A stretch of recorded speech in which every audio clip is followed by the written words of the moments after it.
Pour être honnête avec vous sur ce texte, après le rapport que nous avons rendu avec mon collègue Antoine Léaumont sur la politique de lutte contre les narcotrafiquants, se pose une question toute simple, c'est on manque de moyens dans ce texte. On manque de moyens pour véritablement sécuriser nos ports.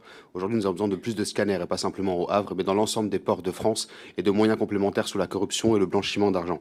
Malheureusement, dans ce texte, à nouveau, nous ne l'avons pas. Et nous ne gérons pas cela simplement avec de l'argent ou des moyens de juges complémentaires. Il faut traiter le problème de la consommation, monsieur le ministre, et pas simplement en les traitant comme des vulgaires délinquants, mais comme des personnes souffrantes. Il manque ici le ministre de la Santé pour vous accompagner dans cette démarche-là, et encore une fois, nous l'occultons.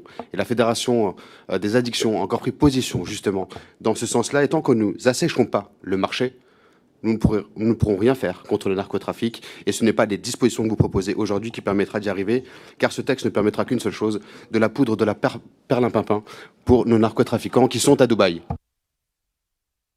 Merci. La parole est à Sandra Rigol. Merci, Monsieur le Président. La nécessité et l'urgence d'agir contre les réseaux de stupéfiants, tout le monde les partage, messieurs les ministres. La question, c'est celle de la méthode qu'on emploie. Et là-dessus, même s'il y a urgence, la fin ne justifie certainement pas les moyens. Vous avez passé votre temps, monsieur le ministre, à lier terrorisme et stupéfiants.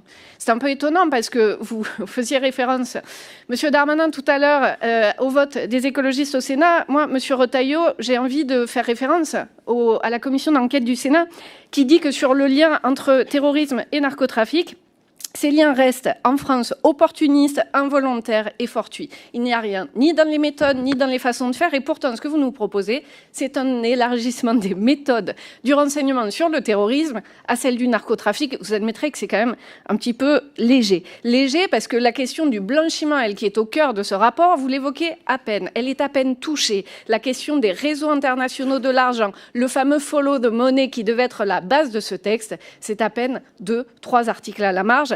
On se moque un peu du monde. Et pourtant, ce texte, il est nécessaire. J'ai commencé dessus. Mais ce qui est nécessaire, c'est d'avoir de vrais outils. La politique française en matière de drogue est un échec complet. C'est ça le pragmatisme et c'est ça l'absence de romantisme, pour reprendre vos mots. Bref, messieurs les ministres, et j'en conclurai là-dessus, que faites-vous sur ces aspects? Renseignement pour rien. Peut-être peut-on passer notre temps à autre chose et enfin suivre l'argent pour enfin agir contre ceux qui nous détruisent. Hugo Bernalicis.